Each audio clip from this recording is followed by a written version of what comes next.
కాకినాడ జిల్లా గొల్లప్రోలు మండలం దుర్గాడ గ్రామంలో వేంచేసిన శ్రీ పంచాయతన సమేత శ్రీ ఉమా రామలింగేశ్వర స్వామివారి ఆలయంలో ఈ రోజున ఆశ్వీజ పూర్ణిమ సోమవారం సందర్భంగా ఆలయ అర్చకులు చెరుకోయి వీరబాబు దత్తు సోదరులు శ్రీ లలితాదేవికి ఏకాదశి రుద్రాభిషేకం అలంకరణ చేసి మహిళలచే సామూహిక లలిత సహస్రనామ కుంకుమార్చన నీరాజన మంత్రపుష్పాలు సమర్పించారు.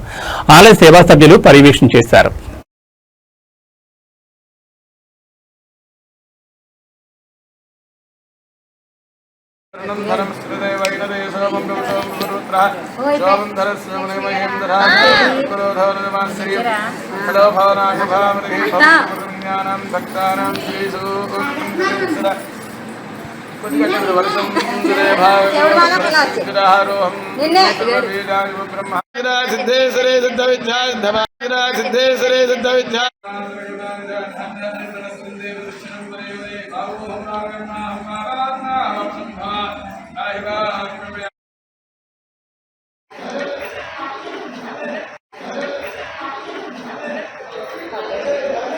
हर महादेव हर हर महादेव सर्वमंगल